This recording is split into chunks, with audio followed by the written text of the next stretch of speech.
ഞാൻ ജനിച്ചപ്പോ തൊട്ട് കള്ളത്തിലേ പറഞ്ഞിട്ടുള്ളൂ. അതറിയാലോ.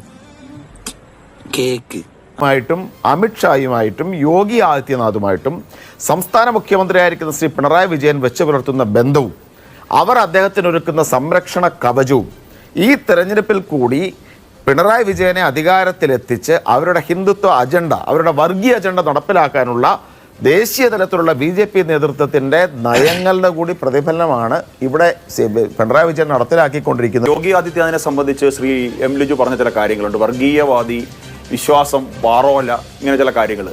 ഹിന്ദുവിന് വേണ്ടി സംസാരിക്കുന്നവരെല്ലാം വർഗീയവാദികളും പാതിരാത്രിക്ക് അടുക്കളപ്പുറത്തൂടെ ജമാഅത്ത് ഇസ്ലാമിയുടെ വടക്കേത്ത് പോകുന്നവർ ആ ജമാഅത്ത് ഇസ്ലാമിക്കാർ നല്ലവരുമാണുള്ള ഈ നിലപാട് കൊണ്ടാണ് ശ്രീ എം ലിജു കോൺഗ്രസ് ഈ അവസ്ഥയിലോട്ട് പോയത്.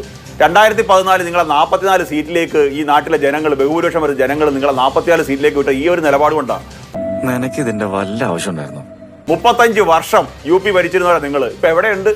എവിടെ നിൽക്കുന്നു നിങ്ങൾ?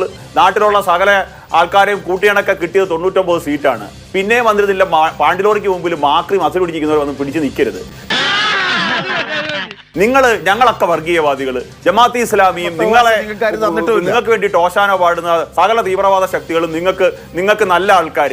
ഈ നിലപാടും കൊണ്ട് നിങ്ങൾ ഇരിക്കുന്നതുകൊണ്ടാണ് ഇപ്പൊ ഈ പ്രശ്നങ്ങൾ ഉണ്ടാവുന്നത്. ഈ ശ്രീ സുകുമാരൻ നായർ സാർ പറഞ്ഞ കറക്റ്റാണ്. കോൺഗ്രസ് കേരളത്തിലെ ഹൈന്ദവ സമൂഹത്തിൽ നിന്ന് എന്നേക്കുമായി അകന്നു കഴിഞ്ഞു. നിങ്ങൾക്ക് ആ സ്പേസ് നഷ്ടപ്പെടുന്നു. നിങ്ങൾ മാത്രം തിരിച്ചറിയുന്നില്ല.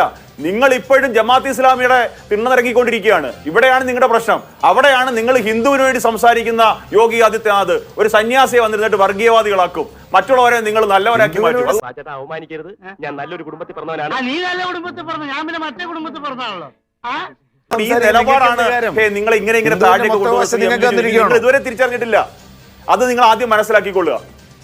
ശരി, ശ്രീ കെ.ടി. കുഞ്ഞിക്കണ്ണൻ, ഈ യോഗി പരാമർശത്തിൽ എന്തെങ്കിലും വേണ്ടിയുള്ള നിങ്ങളുടെ വിലാപം അവസാനിപ്പിച്ച് നിങ്ങൾ ചില കാര്യങ്ങൾ പറഞ്ഞിരുന്നു. അതിനൊരു ഒരു മറുപടി ഞങ്ങൾക്ക് ശ്രീ എം ലിജു, ഞാൻ അങ്ങനെ ശ്രീ എം ലിജു, ഞങ്ങൾക്ക് ഒരു വിലാപവും ഇല്ല. ഞങ്ങൾക്ക് ഒരു വിലാപവും ഇല്ല. അതുകൊണ്ടാണല്ലോ ഈ ഒന്നും നടക്കാത്തതുകൊണ്ടാണല്ലോ ഇപ്പൊ മലേഷ്യൻ പടക്കോട്ടൊക്കെ തേരാപ്പാടാണ് ആരും മൈൻഡ് ചെയ്യാതെ പോയത്. BJP വക്താവ് സംസാരിക്കുന്നു. അദ്ദേഹത്തിന്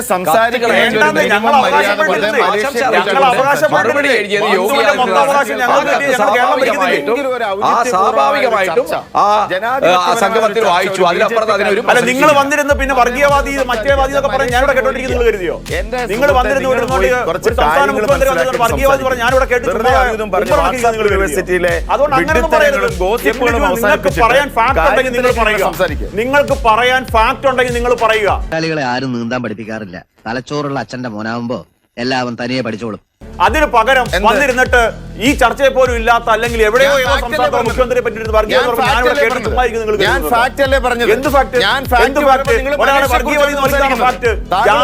ജാതി ഘോഷയാത്ര നിരോധിച്ചു യുപിയിൽ.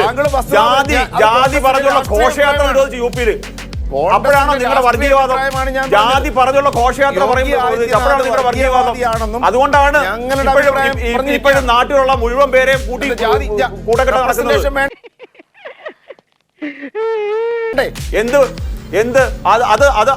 നിങ്ങൾ ശ്രീ എം ലിജു, നിങ്ങൾ പാർട്ടി പറഞ്ഞ് സംസാരിക്കും. അല്ലാതെ വന്നിരുന്നിട്ട് നിങ്ങൾ ഇമാതിരി വർത്താനങ്ങൾ പറയരുത്. നിങ്ങളെപ്പോലെ ഒരു മുതിർന്ന കോൺഗ്രസ് പ്രവർത്തകൻ പറയാൻ പാടില്ലാത്ത കാര്യങ്ങളാണ് പറയുന്നത്. വർഗീയവാദി, നിങ്ങൾക്ക് എന്ത് അനുഭവത്തിന്റെ പുറത്താണ് നിങ്ങൾ പറയുന്നത്? നിങ്ങൾ എന്ത് അനുഭവത്തിന്റെ പുറത്താണ് പറയുന്നത്? നിങ്ങൾ എന്ത് അനുഭവത്തിന്റെ പുറത്താണ് ശ്രീ എം ലിജു പറയുന്നത്?